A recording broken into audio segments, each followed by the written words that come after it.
Hello children, how are you? Hope all of us are doing good. Now the topic that we will study today is sound.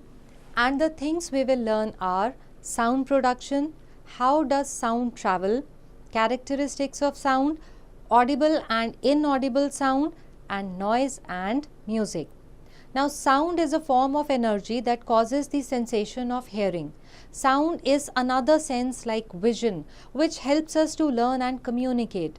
It is difficult to communicate with others in the absence of sound. Not only human beings, but animals and birds also respond to the sounds of their fellow companions.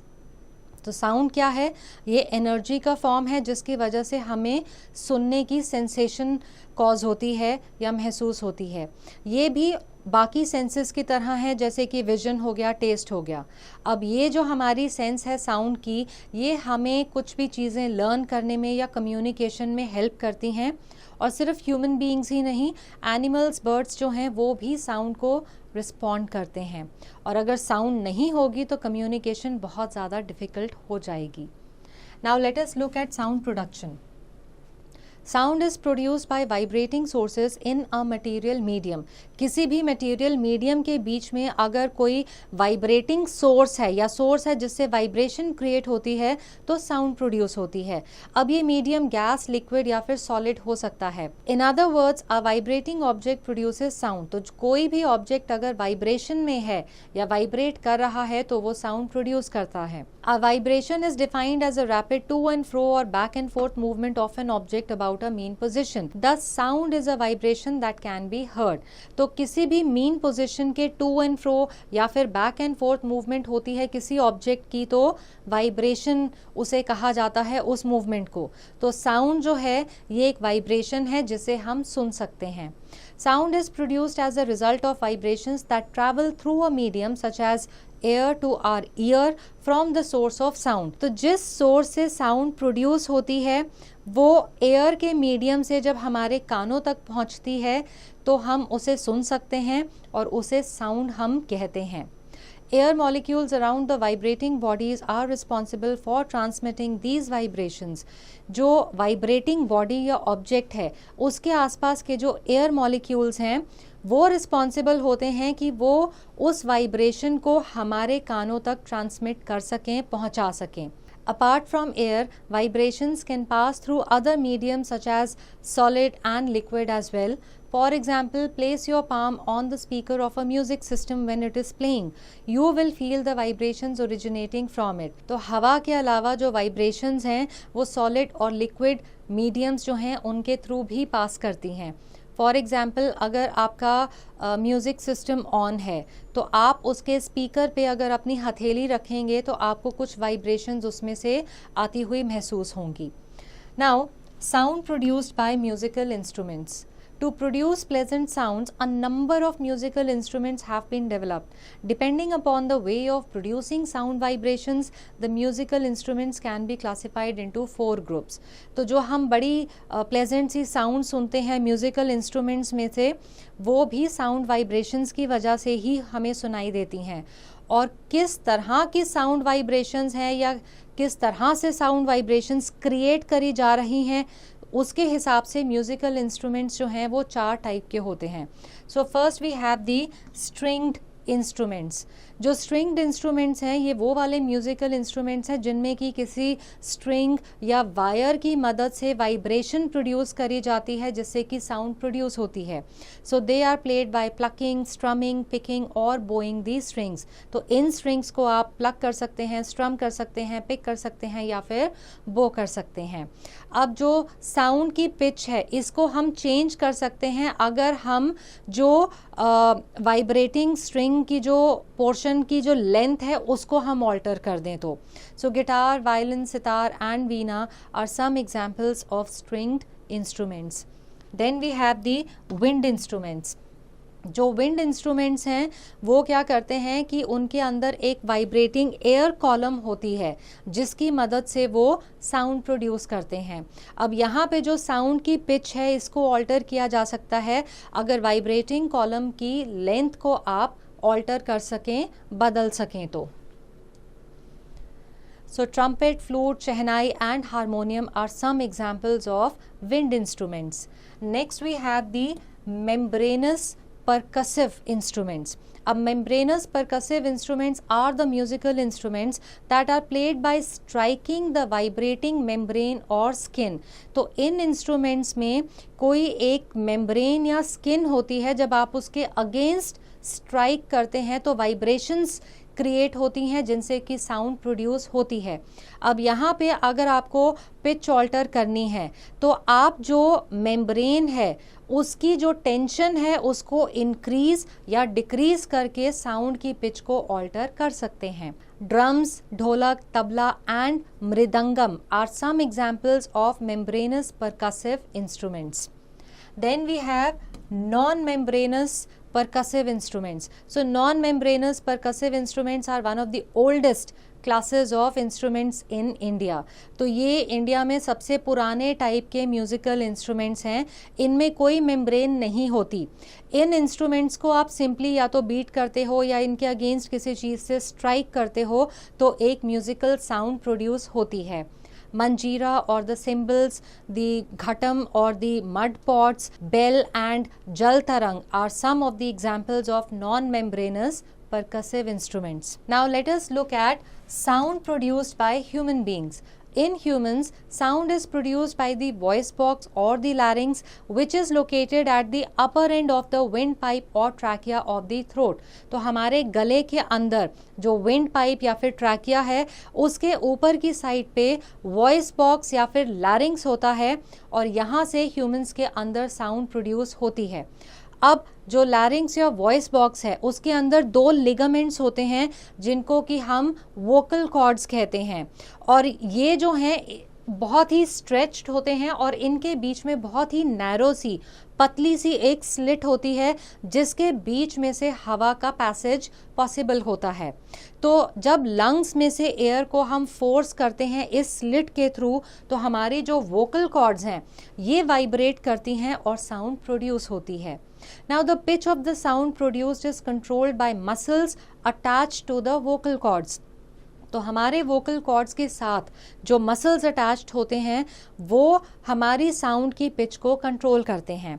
अब ये जो muscles हैं इनमें जो tension है उससे जो vocal cords हैं वो उनको या तो टाइट कर सकते हैं या लूज कर सकते हैं।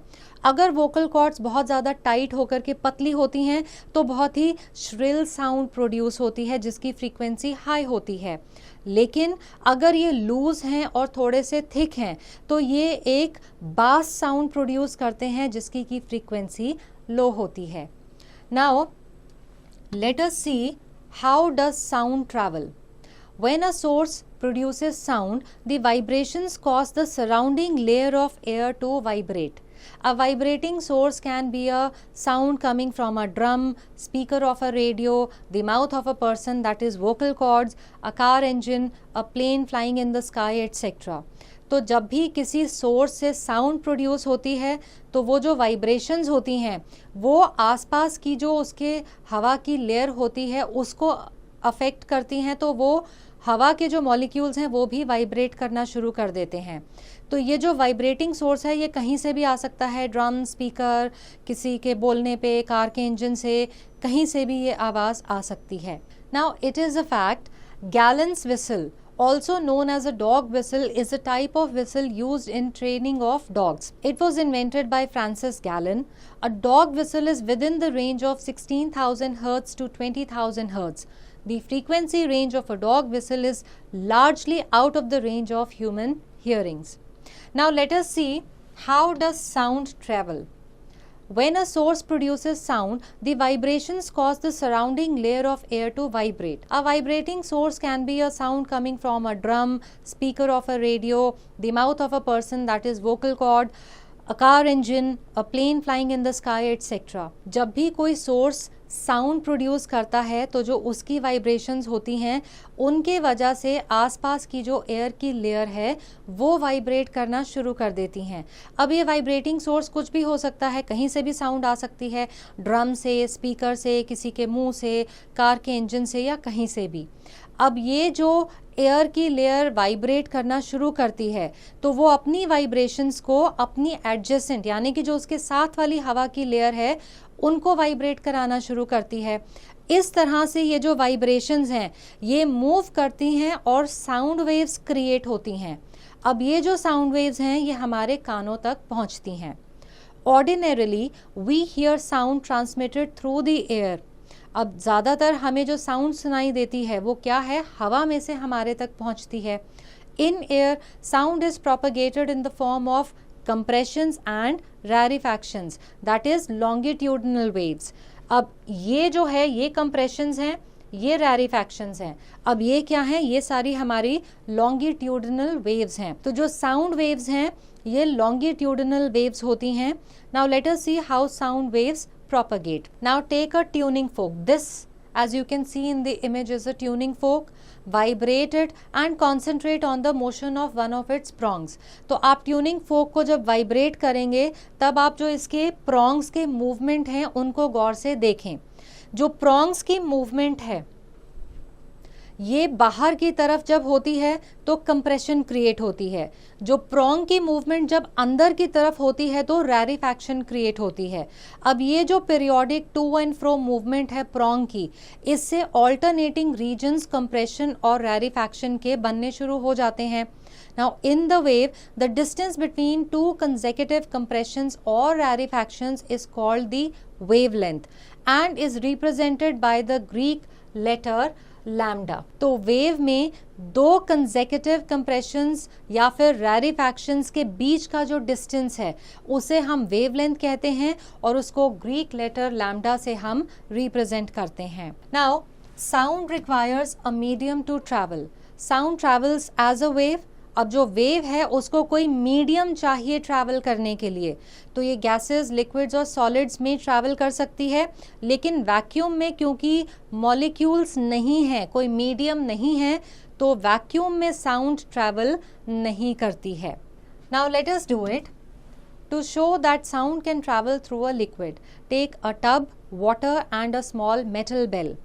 Place the tub on a table and fill it with water up to the rim. Now hold the bell in one hand and dip it in water. Place your ear gently on the water surface and now shake the bell inside the water. Make sure that the bell does not touch the body of the tub. When you place your ear gently on the water surface, you will hear a ringing sound of the bell even though your ear is outside the water. So this shows that sound can travel through a liquid medium. How do humans hear sound? अब जो हम sound सुनते हैं वो actual में तो vibration होते हैं एयर कॉलम्स के जो हमारे आसपास होते हैं। The organ that enables us to hear is the ear. The ear can be broadly classified into three main parts: the outer ear, the middle ear and the inner ear. अब हम अपने कानों की मदद से सुन सकते हैं। अब कान के तीन मेन पार्ट्स होते हैं: आउटर ईयर, मिडिल ईयर और inner ear. The outer ear consists of the pinna, ear canal and eardrum और टिम्पैनम। तो जो आउटर ईयर है उसमें एक पिना, ईयर कनाल और ईयर ड्रम या फिर टिम्पैनम होता है। जो कान का पार्ट हमें बाहर से दिखाई देता है वो पिन्ना कहलाया जाता है। ये जो पिन्ना है ये साउंड वेव्स को कलेक्ट करता है और फिर उसको हमारे कान के अंदर की तरफ डायरेक्ट करता है। ये साउंड वेव्स जब हमारे कान के अंदर आती हैं तो ये हमारे ईयर ड्रम यानी कि टिम्पैनम के अगेंस्ट स्ट्राइक करती हैं। जो ईयर ड्रम है ये एक स्ट्रेच्ड मेम्ब्रेन है जो साउंड वेव्स के स्ट्राइक करते ही वाइब्रेट करना शुरू कर देता है। ये जो वाइब्रेशंस हैं साउंड की ये फिर हमारे मिडिल ईयर तक अंदर जाती हैं या फिर ट्रांसमिट होती हैं। The middle ear consists of three closely packed bones called the hammer, anvil and the stirrup. तो middle ear में तीन बहुत ही पास रखी हुई बोन्स होती हैं: हैमर, एनविल एंड स्टिरअप। ये तीनों बोन्स इस तरह से प्लेस करी जाती हैं कि जब ईयर ड्रम वाइब्रेट करता है तो ये तीनों मूव करनी शुरू हो जाती हैं। जब ये मूव करती हैं तो इनकी जो वाइब्रेशंस हैं ये साउंड की वाइब्रेशन को मैग्नीफाई कर देती हैं और इनर ईयर की तरफ को भेजती हैं या ट्रांसमिट करती हैं। The inner ear consists of a long coiled tube called cochlea. तो inner ear में एक लंबी coiled tube होती है जिसे cochlea कहते हैं.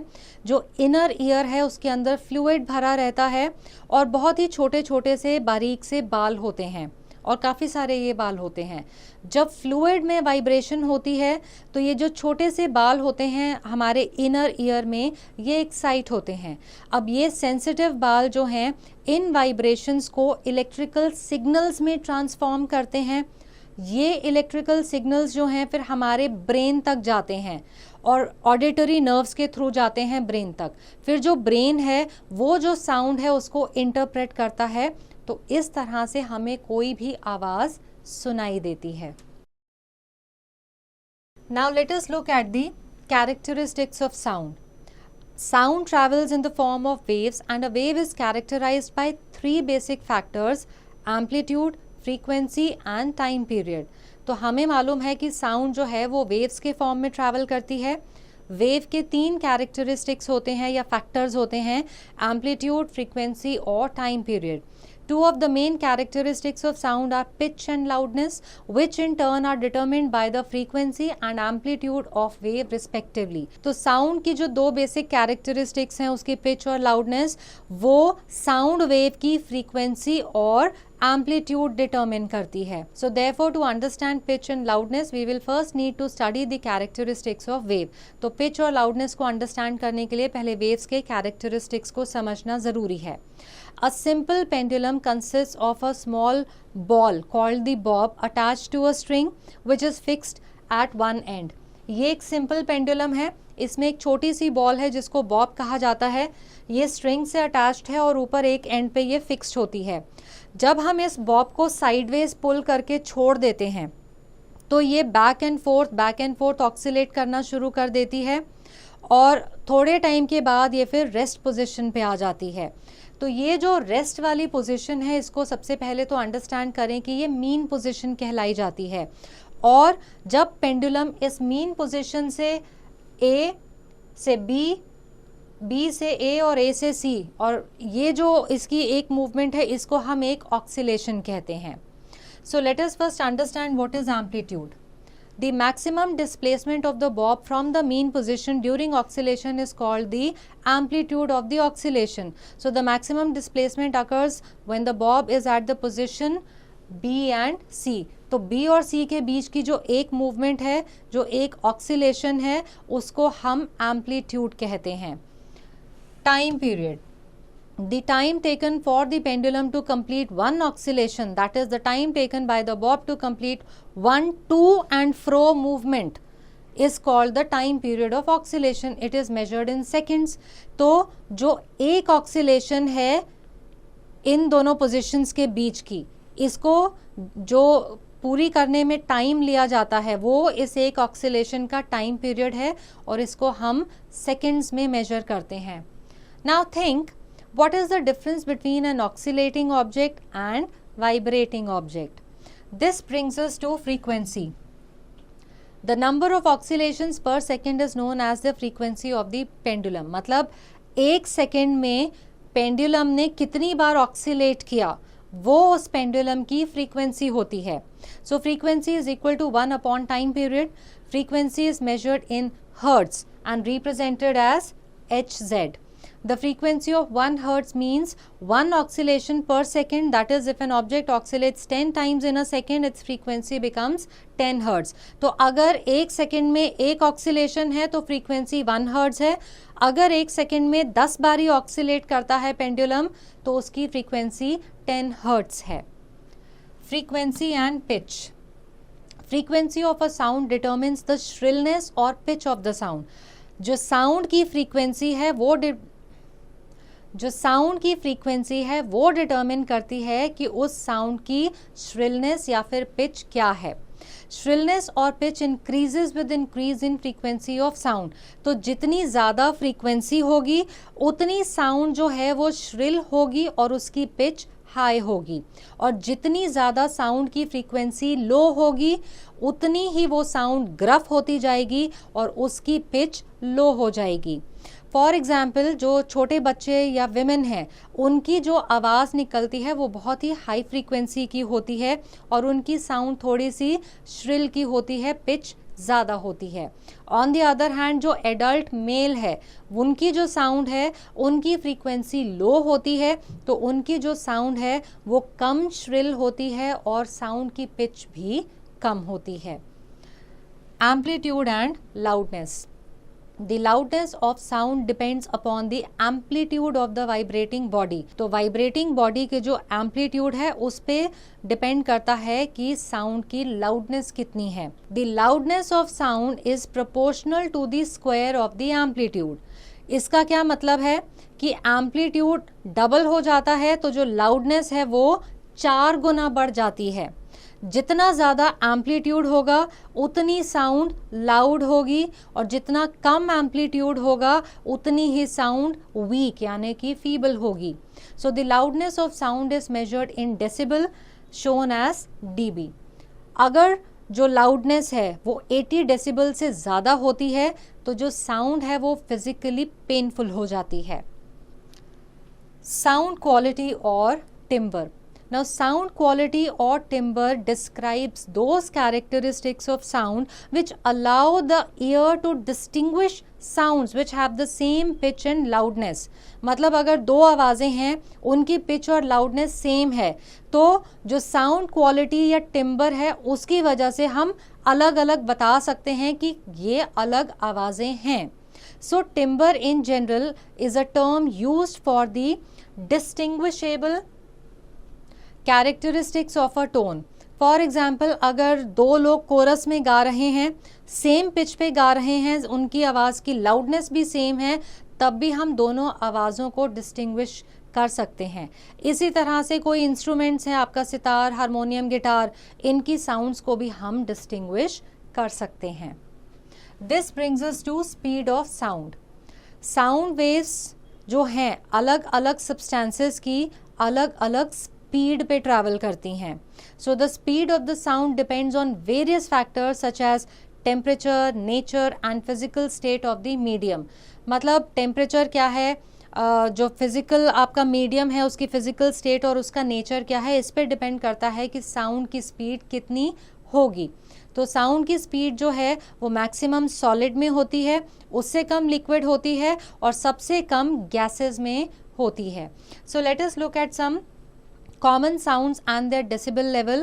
So normal breathing 10 decibel, soft whisper 30 decibel, normal conversation 60 decibel, busy traffic when you are inside the car it is 70 decibel, telephone dial tone 80 decibel, train whistle 90 decibel, hand drill 98 decibel and jet engine 140 decibel.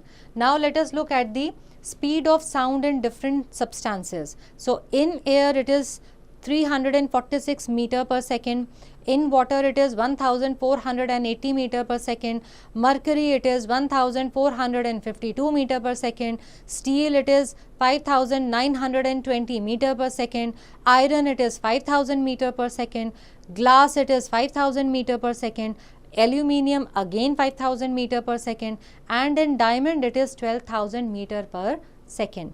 Now it is a fact the sound of a jet aircraft at takeoff is millions of times louder than the quietest sounds we can hear. Now let us look at audible and inaudible sound. Now human beings can hear sounds that are produced by objects that vibrate at frequencies between the range of 20 hertz to 20,000 hertz.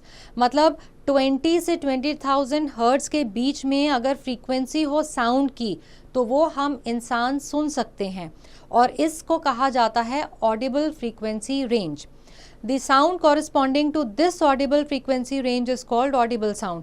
तो इस frequency range के बीच में जो sounds produce होती हैं उन्हें Audible sound कहा जाता है। जो ह्यूमन बींग्स हैं वो अगर इस रेंज से ऊपर या नीचे की फ्रीक्वेंसी पे कोई साउंड होगी तो उसको नहीं सुन सकते। जो ह्यूमन वॉइस है वो 60 से लेके 13,000 हर्ट्ज के बीच की फ्रीक्वेंसी में ही प्रोड्यूस होती है। The sound of frequencies greater than 20,000 hertz are called ultrasonic sounds. तो 20,000 हर्ट्ज से ऊपर की फ्रीक्वेंसी पे अगर साउंड प्रोड्यूस होती है तो वो अल्ट्रासोनिक साउंड्स होती हैं। हम इंसान इन साउंड वेव्स को नहीं सुन सकते हैं, लेकिन कुछ एनिमल्स हैं जैसे कि डॉग्स, लेपर्ड्स, मंकीज़, ये अल्ट्रासोनिक साउंड को सुन सकते हैं। जो बैट्स हैं वो तो 70,000 हर्ट्ज तक की फ्रीक्वेंसी की अल्ट्रासोनिक साउंड को भी सुन सकते हैं। जो साउंड्स 20 हर्ट्ज से कम फ्रीक्वेंसी की होती हैं उन्हें इंफ्रासोनिक साउंड्स कहा जाता है। The sound waves corresponding to inaudible frequency range that is below 20 hertz and above 20,000 hertz are called inaudible sounds. तो 20 से नीचे और 20,000 हर्ट्ज से ऊपर की अगर साउंड वेव्स हैं तो वो इनऑडिबल साउंड्स होती हैं और ह्यूमन बीइंग्स इनऑडिबल साउंड को नहीं सुन सकते हैं। Noise in music. अब हमें अलग अलग तरह की साउंड हमारे आसपास सुनाई देती हैं। कुछ साउंड बहुत ही प्लेजेंट होती हैं, सुनने में अच्छी लगती हैं, लेकिन कुछ साउंड जो हैं वो बहुत ही ज़्यादा श्रिल लगती हैं। तो जो प्लेजेंट सी साउंड हमारे कानों को सुनाई देती हैं वो ज़्यादातर म्यूज़िकल साउंड होती हैं, जो किसी न किसी म्यूज़िकल इंस्ट्रूमेंट से आती हैं या किसी अच्छे सिंगर के थ्रू आ रही होती हैं। लेकिन जो अनप्लेजेंट साउंड है उसे क्या कहा जाता है? नॉइस। और ये कहाँ से आती है? हॉर्न का साउंड हो गया, या कहीं कंस्ट्रक्शन चल रही है, या एकदम से एरोप्लेन टेक ऑफ ले रहा है।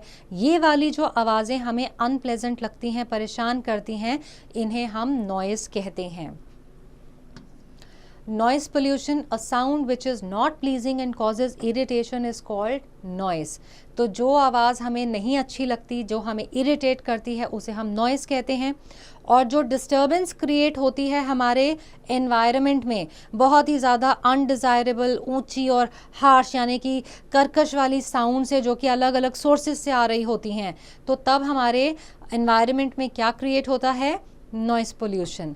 अब ये हमें डिस्टर्ब करता है और इसका हमारी मेंटल और साइकोलॉजिकल वेल बीइंग पे बहुत ही बुरा असर पड़ता है।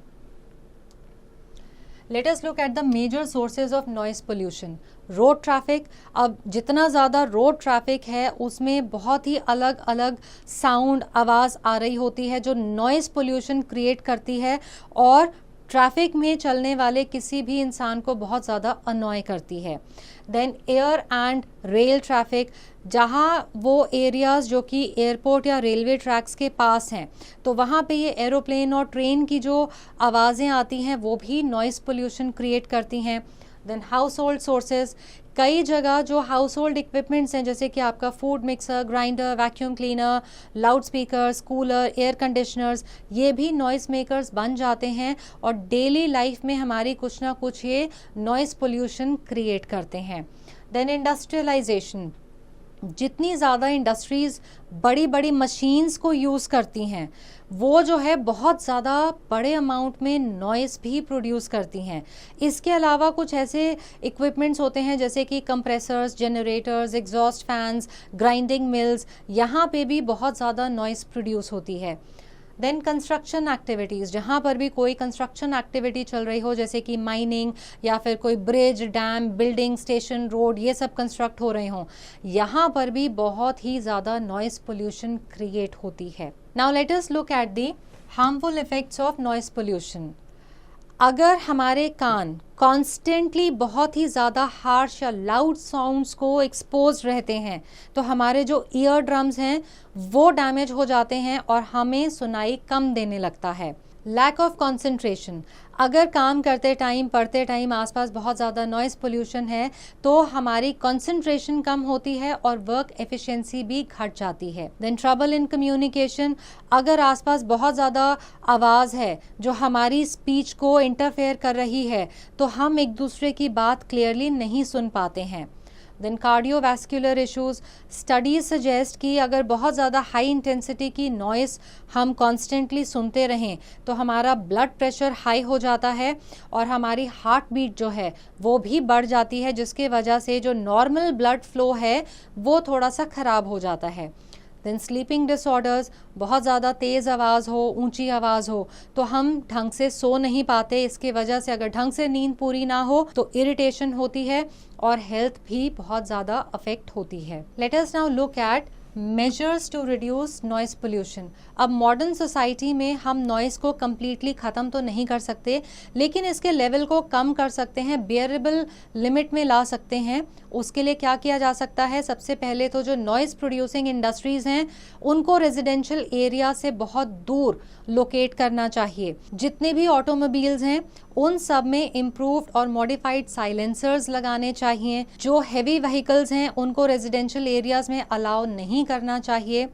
जो हमारी वेजिटेशन है जैसे कि ट्रीज़ और प्लांट्स, उनको बहुत ज़्यादा नंबर में हमारे रोड के साइड्स पे रेजिडेंशियल एरियाज़ में उगाना चाहिए ताकि नॉइस पोल्यूशन कम हो सके, क्योंकि ये पेड़ जो हैं ये साउंड को अब्जॉर्ब कर सकते हैं। फिर अवेयरनेस कैंपेन स्टार्ट करने चाहिए ताकि लोगों में अवेयरनेस क्रिएट हो कि नॉइस पोल्यूशन से कितने ज़्यादा नुकसान है, ताकि वो खुद भी अपने एंड पे जो नॉइस पोल्यूशन क्रिएट करते हैं उसको कम करें। फिर हॉर्न्स जो हैं, मोटर बाइक के जो डैमेज्ड एग्जॉस्ट पाइप्स हैं या फिर जो बहुत आवाज़ करने वाले ट्रक्स हैं, इन सब को हमें बैन कर देना चाहिए। Then construction of sound proof rooms for noisy machines in industrial and manufacturing installations must be encouraged. जहाँ पे इंडस्ट्रीज़ में बहुत ज़्यादा नॉइजी मशीन्स हैं उनके लिए साउंड प्रूफ रूम्स होने चाहिए। फिर जो आपका टेलीविज़न, रेडियो या म्यूज़िक सिस्टम है उसको हाई वॉल्यूम पे ना चलाएं और जितना हो सके लाउड स्पीकर्स का कम से कम इस्तेमाल करें या उनको बिल्कुल ही इस्तेमाल ना करें, चाहे कैसा भी इवेंट हो, रिलीजियस या फिर social. Let us take a quick recap now. Sound is produced by vibrating sources in a material medium. In humans, sound is produced by the larynx. The pitch of the sound produced is controlled by muscles attached to the vocal cords. Sound travels as a wave through gases, liquids, and solids. The outer ear consists of the pinna, ear canal, and eardrum. Frequency is measured in hertz. A sound which is not pleasing and causes irritation is called noise. So I hope that this chapter is clear to all, and answering questions based on this chapter will now be easy.